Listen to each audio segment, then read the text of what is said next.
Very good morning and welcome to the virtual Second International Conference on the Future of Education 2020, or better known as the ICONFET 2020. ICONFET 2020 is organized by Institute of Teacher Education, Tuanku Bainon Campus, Penang, Malaysia, or we call them IPG KTB. Coming live to you from IPG KTB, I'm Eng Lian Tik, your moderator for the second keynote address. Thank you for being with us today. Just a little housekeeping before we get started. If you have any questions during the presentation, please type them into the Facebook live chat comments panel. I'll bring them up during the presentation, and we will also have time for questions at the end. Ladies and gentlemen, fellow educators and viewers on Facebook Live, in our second keynote address, let us welcome Associate Professor Dr. Jonathan Newton, who hails from Victoria University, Wellington, New Zealand. Dr. Jonathan Newton is an Associate Professor and Program Director for the MA in TESOL at the School of Linguistics and Applied Language Studies, Victoria University of Wellington, New Zealand. He has worked as a language teacher and teacher educator for more than 30 years, with wide experience of engaging with teachers from across Asia. He is in demand internationally as a conference speaker and has published more than 60 book chapters and articles on teaching English as a second or foreign language. His scholarship spans task-based language teaching, teaching listening and speaking, teaching vocabulary, and teaching for intercultural competence. He has co-authored 3 books, Teaching ESL, EFL Listening and Speaking, Workplace Talk in Action, and ESOL Resource and Teaching English to Second Language Learners in Academic Contexts, and has a further 3 books due for publication this year. Kia ora, Jonathan. Kia ora, Mr. Eng. Yeah. Today, Jonathan will be sharing with us a topic on educating 21st century teachers, pivoting on the past or stepping into the future. An intriguing question, ladies and gentlemen. So without further ado, let me present to you Associate Professor Dr. Jonathan Newton. Take it away. Thank you, and selamat pagi. Good morning, everybody. I'm going to turn on my presentation in a minute, but before I do, I've just got a couple of things to say. I'll just check the time to start with. First of all, I just want to offer my congratulations to Tuanku Bainon, the institute there, who's done such a terrific job with this conference, and I think it's a testimony to your energy and commitment and passion for the field that you've done this. This is the second time I had the privilege of being with you in Penang for the first conference. I'm delighted to be here again. And I really want to affirm the work and the leadership of Mr. Abbas, the Pinggara, there at the Institute for standing behind this conference. And just a little story here. Late last year, I was in Kua Town, up in Langkawi, out for dinner with a friend of mine, Tien Wei Court. Yeah, Forgive me if I pronounce your name. Yes. And we ended up in a restaurant with Mr. Abbas and his wife, and who left before us. And unbeknown to us, they paid the bill for us when they left, and we had to pay the bill, and it had already been paid. So, Mr. Abbas, thank you very much for your generosity. That was a lovely gesture. Is it welcome? Terima kasih for that. All right, so now to my presentation.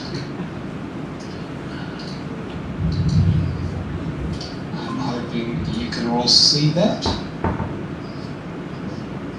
Some of my slides will have quite a few words on them. I try to reduce them to words, but they always end up being more words than I like. So I'll try and give you time to read them when we get to them. And I've worked very hard to have fewer slides than the number of minutes available to me. Many of you have seen me present before. You'll know that's it's a rare thing for me. So the topic, as I initially wrote it, as you can see here, educating 21st century teachers, pivoting on the past or stepping into the future. When I thought about that topic again yesterday, and the metaphors of pivoting and stepping, I thought, well, those aren't quite right. So I've actually taken the liberty at this very late stage just to tweak my heading a little bit. And I want to use these metaphors of pirouetting on the past and pivoting towards the future. And these are important metaphors that I want to build the talk around. Why these metaphors? Well, pirouetting. To pirouette is to spin on one foot, round and round and round. Pirouetting on the past. What's the metaphor there? It's being active, but staying in the same place, not moving on.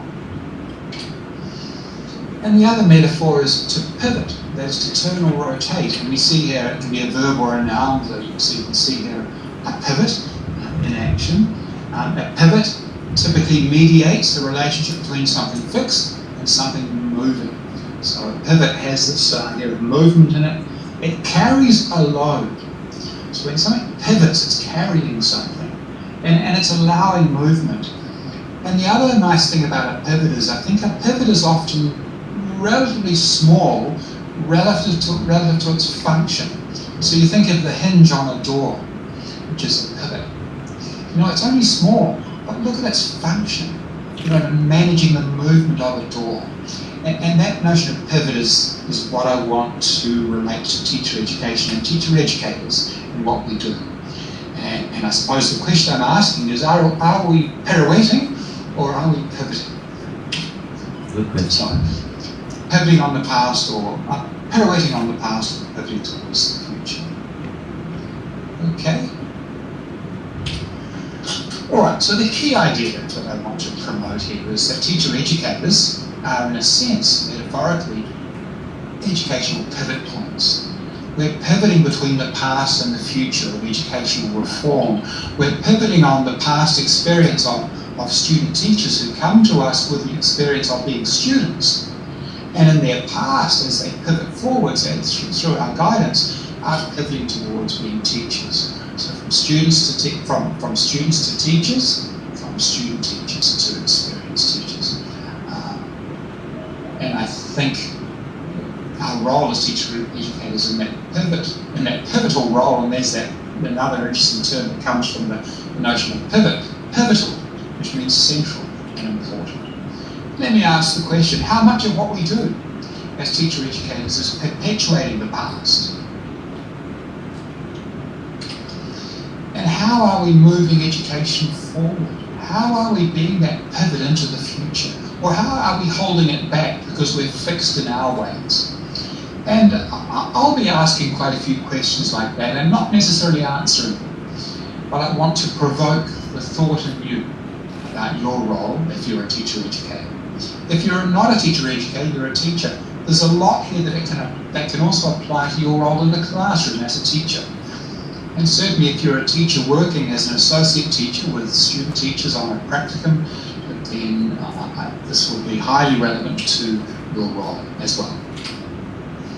And really, the third question here, how can teacher educators be better equipped to pivot to the future, to help our student teachers transition into education in a way which they become agents of change into the future? That's a big ask. When you're a student teacher going into a new school, the last thing you're going to think about being is an agent of change.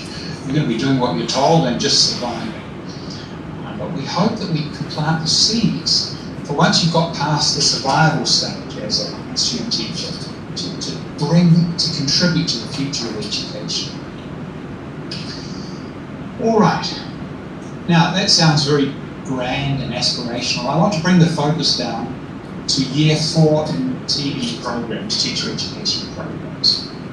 And right now, the wind outside my window is probably around 90 kilometers an hour. It's making quite a bit of noise, so I apologize if you can hear wind noise.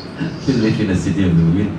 Yeah. So bringing our focus further in here, you know, I think the year 4 in a teacher education program is a really critical pivot point, right? You know, our students were learners, pupils, students, then student teachers, and in year 4 they're transitioning into becoming teachers. And I want to look at that pivot point. And I'm going to take a case from my experience working in Malaysia in cycle 3 of the BTSL Link program between 2008 and 2013. And I'm going to look at some of the work we did in that program and draw some principles out of that work and explore those principles as they apply in 2020. So here we are. Here was the joint program. There were 5 universities and 5 institutes. I think it was 5. And you can see us lined up there in the Joint University Institute Committee meeting way back in 2013. Dr. Lee Woon Hua in the centre there, who I think at the time was Vice Rector of IPG. Just looking at this picture, it's interesting to see that all the men look like they're dressed for a funeral, and all the women look like they're dressed for a party. I don't know what it is with men in black suits, but here we go. And here we are with some of the students on the program, and this is out at the Institute of Gurwan, Sultan Abdul Halim out in Sungai Petani. On a blistering hot day, I was melting in the sun in this picture. Here we are with a delightful group of 58 or so student teachers and staff. And I want to draw on our experience in this program to reflect on some key points about year 4. Now, when we began when we began cycle 3 of this 4-year teacher training program for English language teachers in Malaysia, we established 4 principles which we felt needed to be in place in year 4. And this is our position statement. The 4 principles are: 1, in year 4, we should be fostering collegial relations between staff and student teachers. We should be working with problems, problem-solving basically.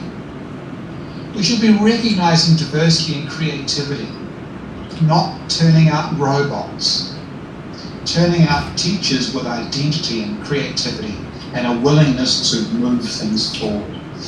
And we should be developing professional identity. So these are the 4 principles that we proposed and we put in place in that program. And they provided a mission statement and a point of reference through those year 4s as the cohorts went through the program. So I'm going to talk through each of those principles and for each one expand on them and take them in different directions. All right, let's get started. Principle number 1, here it is. In year 4, students are moving already into the role of professional teacher. The role of lecturing staff thus needs to be one of coach, mentor, and colleague, examining pedagogic and management issues in the classroom. Now this came out of our work in cycle 2 of the program, in which our students in this program, by the way, in year 1 they were in the Malaysian institutes, in years 2 and 3 they went out to universities around the UK and New Zealand and Australia, and in year 4 they came back. Now what happened in the second cycle is the students went away for 2 years, they developed new identities, they grew up, they were no longer kids, they came back, and from their perspective they were being treated like kids again in year 4, and yet they had changed, they had survived 2 years overseas. And so the first thing we wanted to do is say, it's really important in year 4 in a program, student teachers are in transition. And we have to start modelling collegial relationships and collegial communication rather than the parent-child, teacher-student relationship, which is so traditional. And so the first challenge for any of you working in year 4 is, how are you building collegial relationships? How are you establishing adult relationships with the year 4 student teachers? You know, for those of you who are parents like me, you'll probably know that there's a complex relationship between adults and children, parents and children, that the more we impose our parental self on a child, the more the child has to behave as a child. But as our children become teenagers, we have to adjust, and it's difficult for us as parents to allowing them to have a somewhat more adult relationship. Otherwise, they will never grow up. This is the same in year 4 of a teacher education program. It's the key growing up year where we're fostering adults in the program. And I want to take a sidestep here towards a nice metaphor that Anne Burns proposed between a things approach to teacher education and a being approach. Things versus being. In a things-based approach to teacher education, we're thinking of student teachers in terms of human capital. It's a neoliberal view of human capital, something you invest in, and it gives you a return for your money. Teachers need to be improved, they need to be worked on. The key to improving schooling is making deficient teachers better. And it's based around individual accountability models. That's used value-added metrics based in economics. And I think this is very pervasive around the world. I think it's quite common in Malaysia, this idea. It's certainly common in New Zealand too, of individual accountability. It has some problems. It's very top-down. Change is imposed on teachers, and teachers are low-status operators. A things-based approach to teacher education. Teachers as things. And slightly related to this, picking up on some interesting work done by Carrie Liana, who's a professor at the University of Pittsburgh, or was back in 2011. Studies have shown that there's little relationship between a teacher's accumulation of formal education and actual student learning. And in the studies that her team carried out, teacher education attainment showed little effect on improving student achievement. I shouldn't be really saying this because I work in a university, I work in teacher education, I want teachers to come into our master's program. But there are problems if we assume that if we just accumulate qualifications, we'll get better at delivering student outcomes. It's not that simple. Let's take a different approach. Rather than thinking of student teachers or teachers as things, let's take a being approach. And this approach focuses on the social capital that teachers bring, or student teachers or student educators bring to the equation. And the focus here is on fostering the social capital in the relationships, the networks that students have, that student teachers and student educators and teachers have in learning communities. This is, and I won't go down that's another direction. I'll hold back. I'm going sideways there.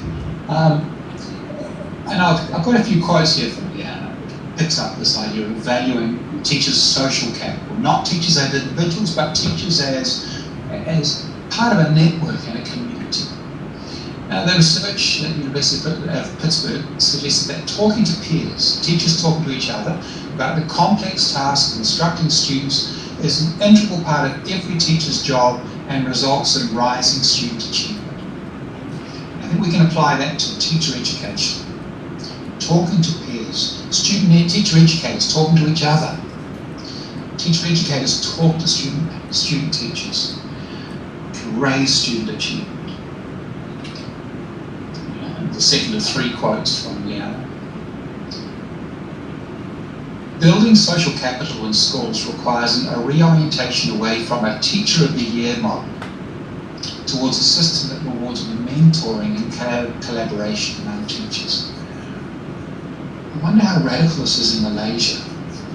I wonder how focused you are on raising the best teacher in the best school, rather than digging deeper and acknowledging the relationships and the collaboration that leads to excellence. One more quote. From the research they carried out, students whose teachers were more able, that higher human capital, the thing-based approach, and also had stronger ties with their peers, that is to say, stronger social capital, showed the highest gains in math achievement. That is to say, the students who were learning mathematics made much greater attainments or achievements when the teachers were not only more able, but had stronger relationships. Perhaps even more important, even low ability teachers can perform as well as teachers of average ability if they have strong social capital. Why is this?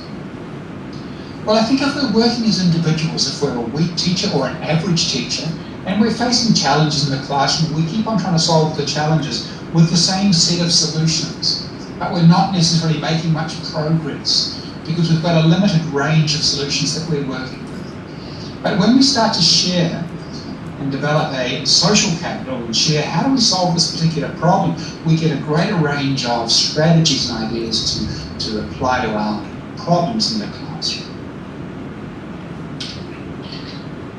So a being approach to social education focuses on social capital relationships.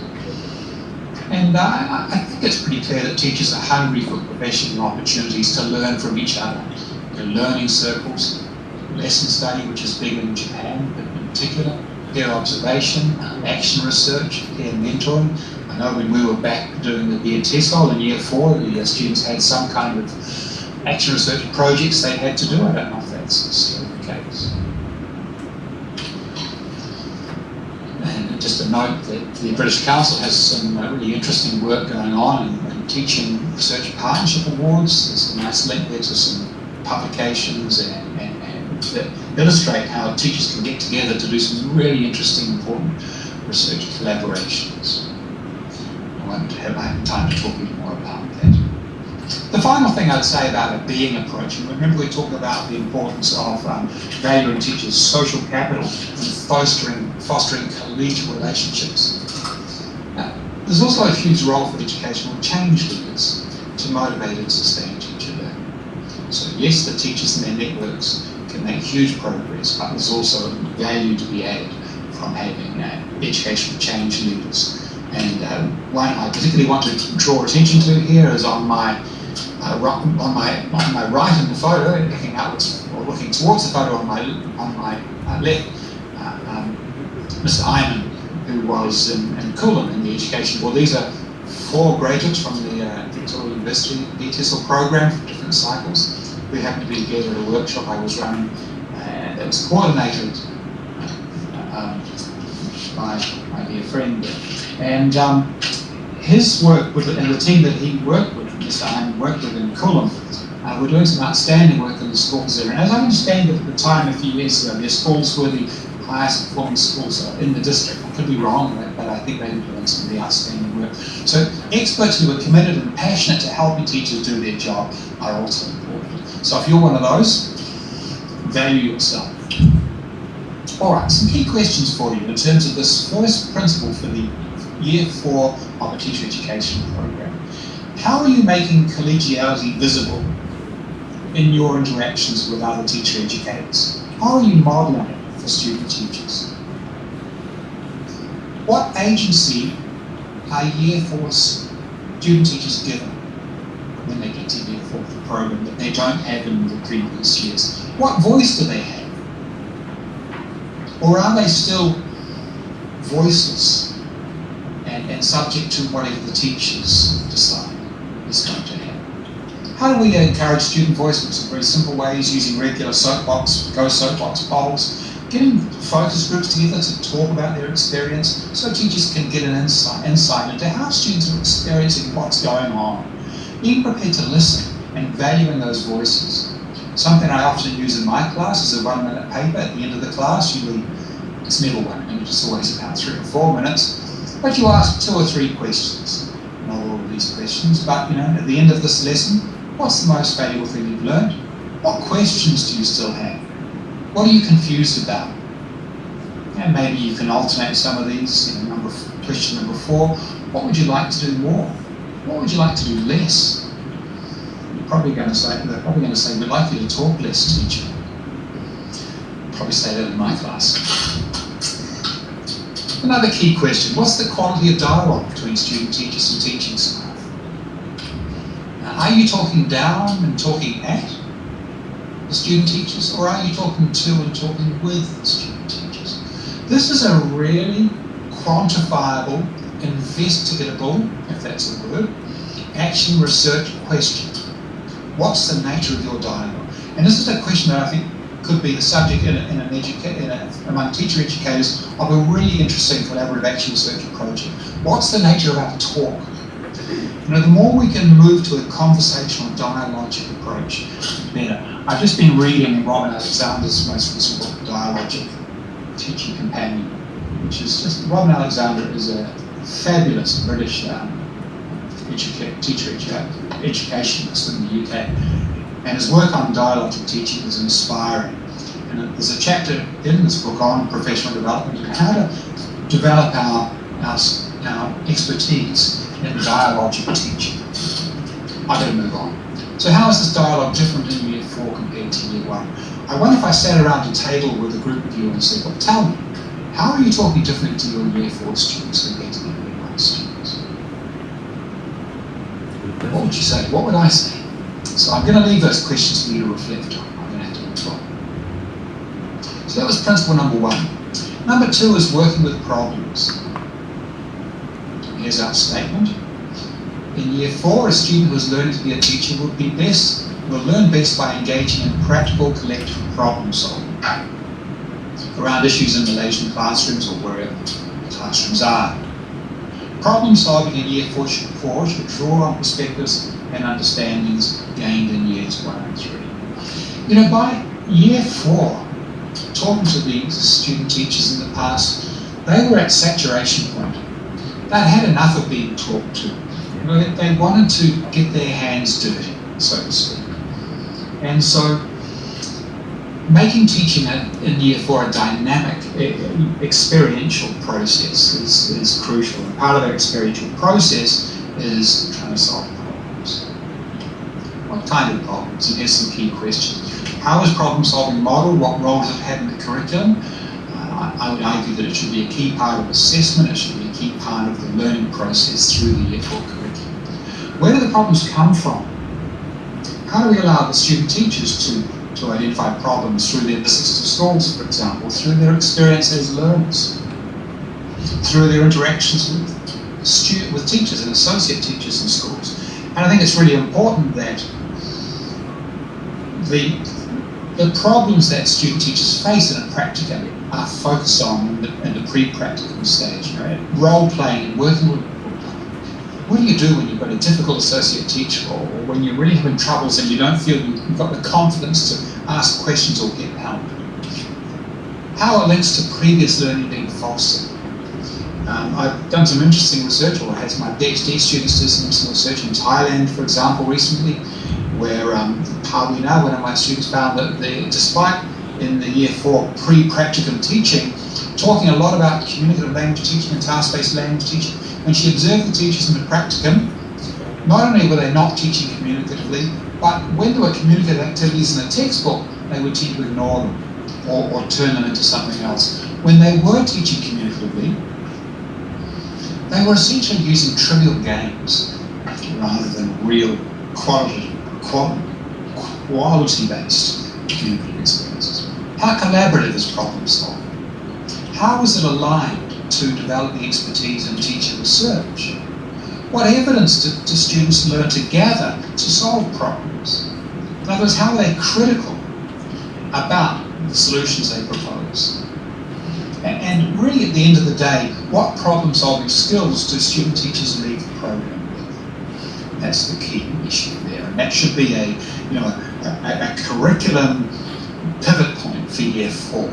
What are the problem-solving skills that teachers can leave the program with? Moving on quickly, Principle 3, recognise diversity and creativity. Each individual student will construct their own understanding of learning, the context of learning, based on their personal experience. Year 4 should provide the opportunity to explore and value the differences in understanding among the students. Principle number 3. Diversity and creativity.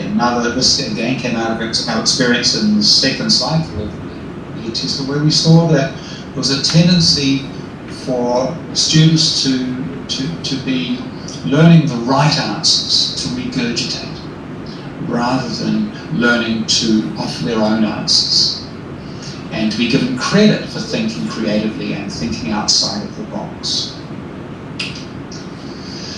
So, some key questions. How is personal experience validated and built on? How are different experiences and understandings used to deepen learning? And how are diversity and creativity valued in assessments? Is there more than one right answer, for example? Just going back to some slides, I think I showed you a couple of years ago, based on some research by Park Chung Nguyen, one of my PhD students looking at secondary school classrooms in Vietnam. And in these speaking lessons, the teachers will typically spend 10-15 minutes introducing the speaking task. What do the students think about this? 2/3 of them preferred to do it their own way, and they didn't like the teacher modelling and talking so much about the activities. And here's what the students said, translated from Vietnamese. In my opinion, it should not be a model of task performance because students tend to rely on it, thus affecting their ability to be creative in language use. For the teenager's age, creativity is quite big. The only problem we face is limited vocabulary to express all we want to mean. However, this problem is not hard to solve. We can always ask peers or the teacher. What a terrific insight from that student, right? You know, the student felt their creative urges constrained by the curriculum and by what the teacher thought was the right thing to do. Are we giving our student teachers enough room for creativity to be wrong, if you like, to try something different, to make mistakes, but to learn through experience? Ken Robinson, who sadly passed away earlier this year, made this point: we do not grow into creativity, we grow out of it. Or rather, we're educated out of it. Now remember I talked about year 4 of the teacher education experience as being a pivot point. Let's make that a pivot point where creativity is oiling the hinge, right? Creativity is oiling the pivot, making it move smoothly. Principle number 4, this is the last one, you'll be pleased to know. I'm not looking at my watch in case I've gone over time, but No, you're fine. I'm okay. I'm glad I'm not going over time because I've got a tennis lesson coming up soon after this. I don't want to be late for my tennis lesson. All right. Make sure you bring your racket the next time you come here. Next time, I'm a terrible tennis player. Anyway, I'm taking a lesson because I'm getting tired of being beaten by my 15-year-old daughter. All right, principle number 4, develop professional identity. Successfully solving problems and successfully performing as a teacher should contribute to each individual student teacher forming a professional identity based on personal confidence and autonomy in managing classrooms.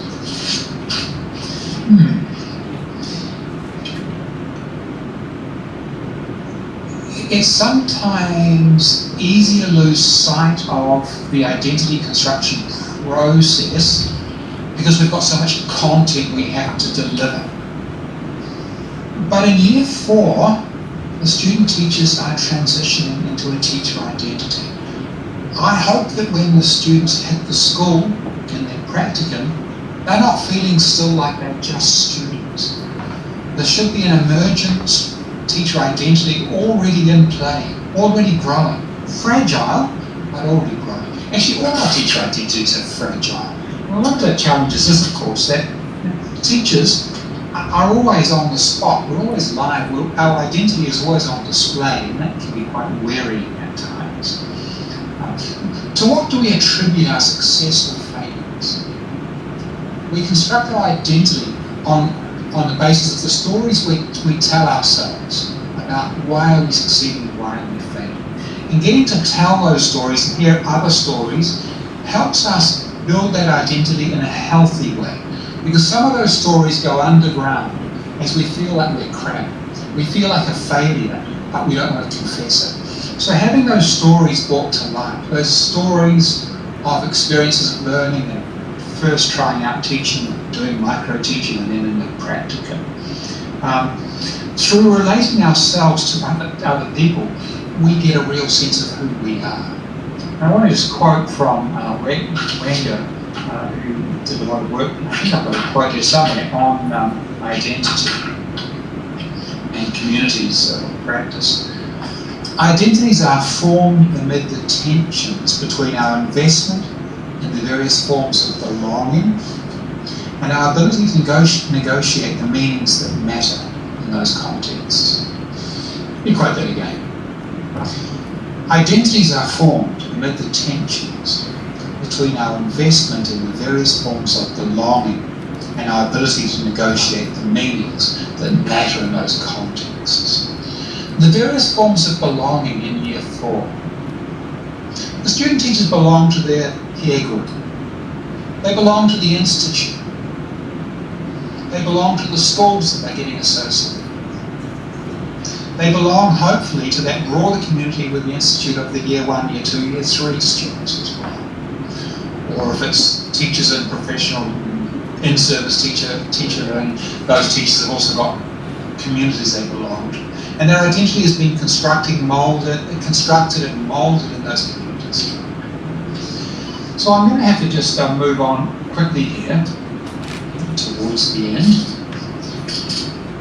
And this brings me back to a talk I gave 2 years ago at the Institute about 21st century learning. And you may recall, those of you who were there, that I talked about Fulham and Langworthy's deep learning, Mass Fulham and Scott and Langworthy, and the 6 C's of education that they talk about: character, citizenship, communication, critical thinking, collaboration, and creativity. How many of those have you seen in the 4 principles of the Year 4 experience that I just talked about? I'll just say what the 4 principles or pivot points are. Number 1, fostering collegial relationships. Number 2, problem solving. Number 3, recognizing diversity and creativity. Number 4, developing professional identity.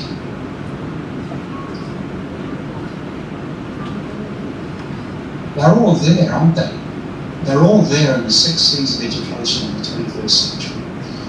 So I'm encouraging, I hope I'm showing you a link between my vision for Year 4 of a teacher education program and the broader movements and aspirations in education towards education for the future, built around 21st century skills.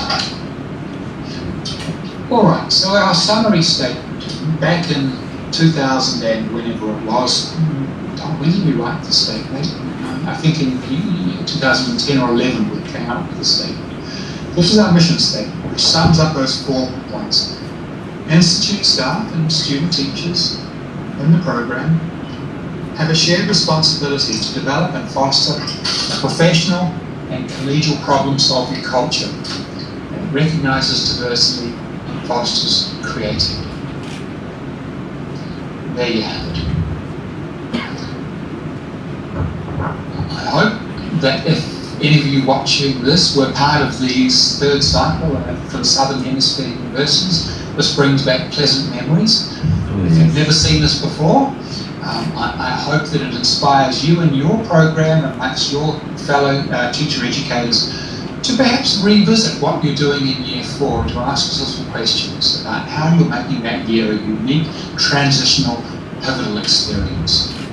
So, I started with 2 metaphors, pivoting on the past. And I asked the question, as teacher educators, are you spinning on the spot? If you're spinning on the spot, nothing much changes. But I'll tell you 2 things that do happen. 1, you get tired, and 2, you get dizzy. Absolutely. Or are you, if you're a teacher educator, you're getting tired and dizzy, you know, get that fire back in the belly and think about what are we doing to push education forward. So this is the vision here. So pivoting, now the second metaphor, pivoting towards the future. And my pivot point in this talk is Year 4.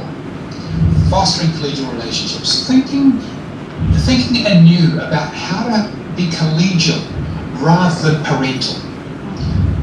Working with problems, genuine problem solving where all voices are heard, recognising diversity and creativity. Of course, problem solving relates to diversity and creativity because when you open up problems, there's all kinds of solutions.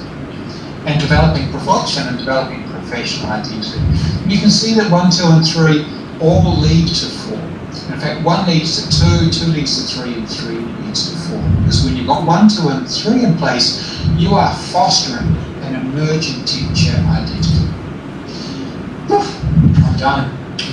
Wow. Thank you very much, everybody. I hope I didn't rush too much. I hope that made some sense. No, you're doing fine. Jonathan, basically, as you know, I could actually hear a pin drop in this room. Everybody was like concentrating, focusing so much into your talk. And I guess it's just like, you know, it's so quiet out there. but you have actually detonated a nuclear bomb in our minds actually with what you have said earlier. Sleep, that's the main thing. You're not asleep. Definitely no, actually no. I think there'll be about 1,001 questions out there with our viewers as well as our audience here today. You know, they've been really focusing on your talk.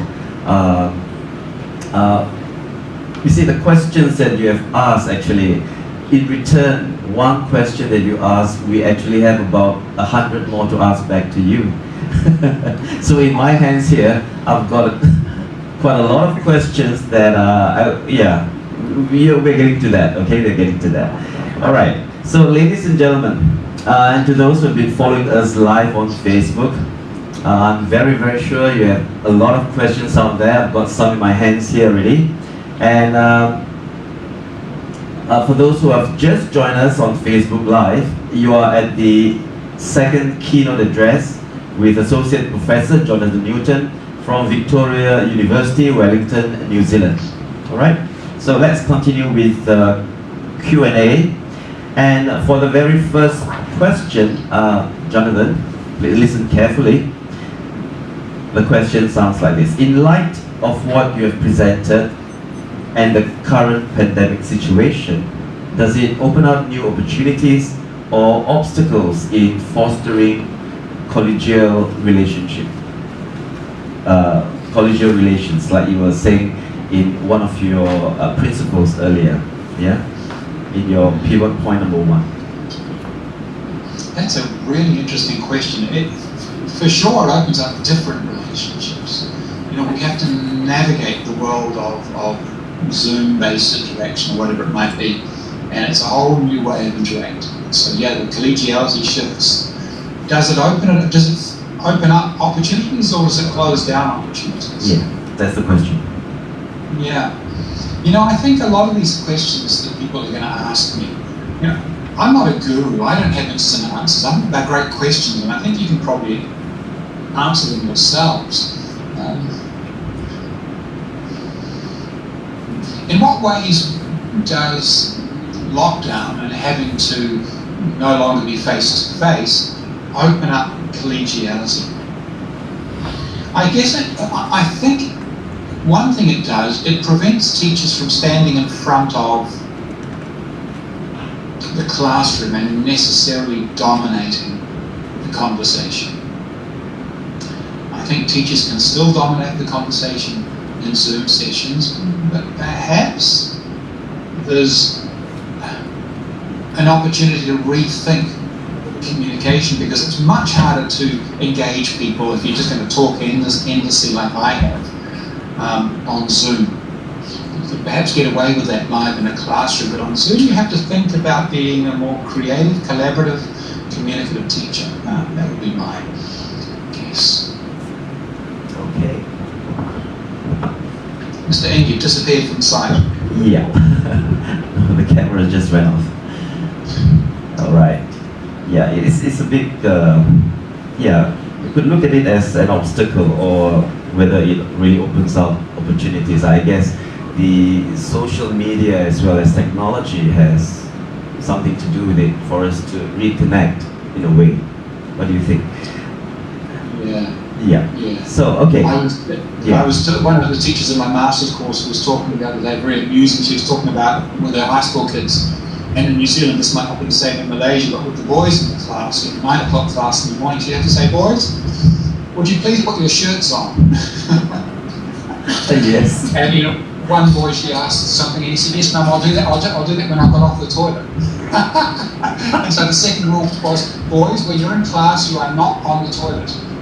Well, with technology, you have to teach them the new etiquette, right, of how to use them and when to use them. Okay, we do have a second question for you.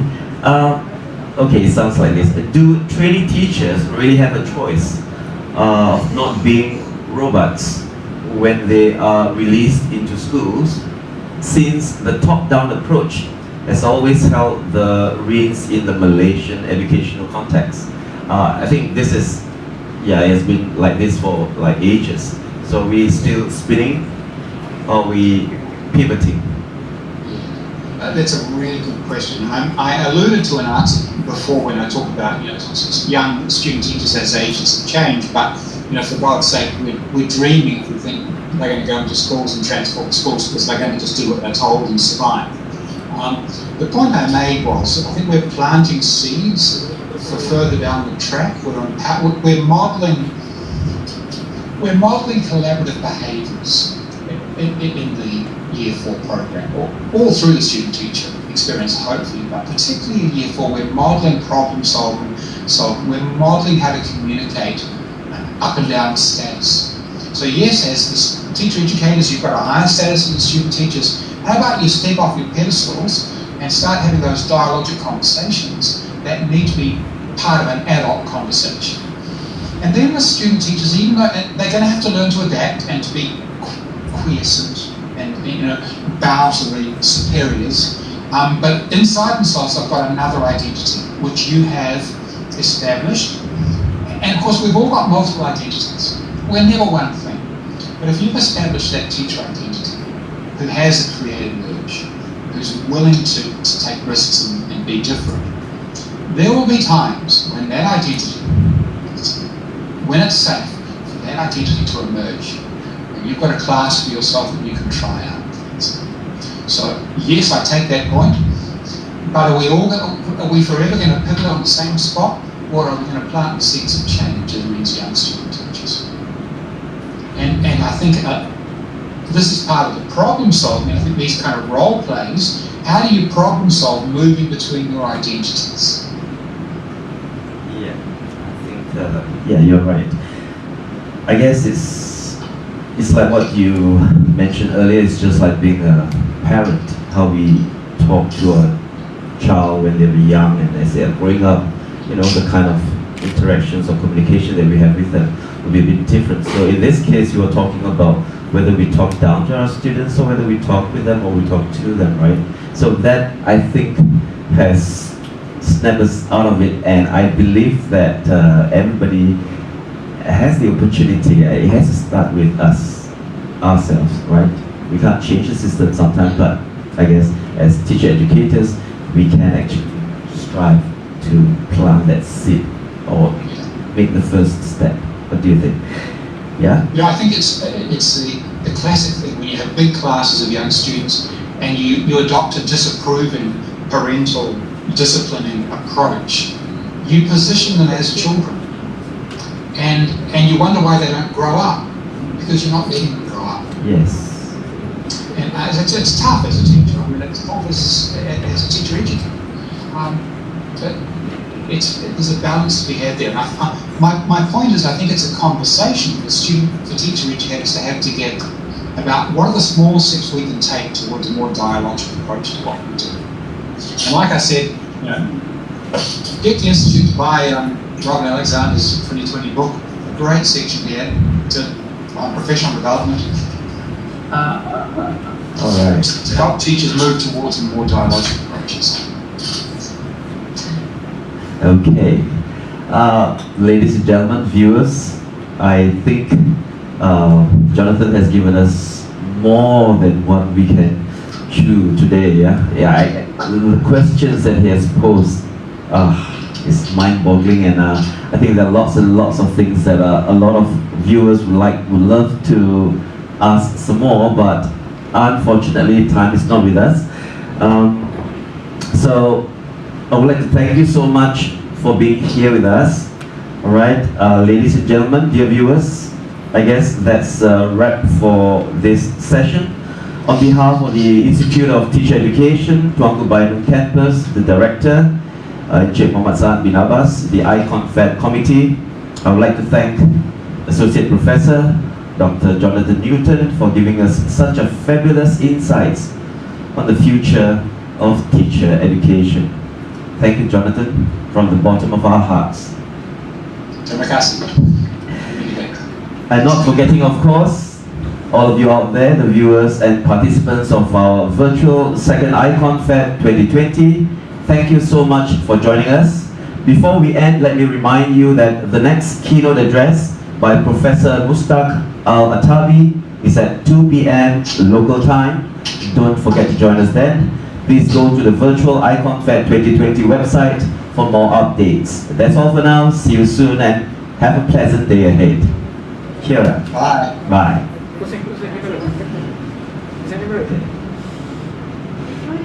Yes. Thanks, guys. Thanks everybody. Wonderful. Crew members here. It's familiar faces. Thank you. Let's see what we're around. Hey. We're wearing masks today. There you go. All right. Next time I see you, hopefully I'll be back in your way. Thank you so much, Jonathan. See you again. Bye. See you.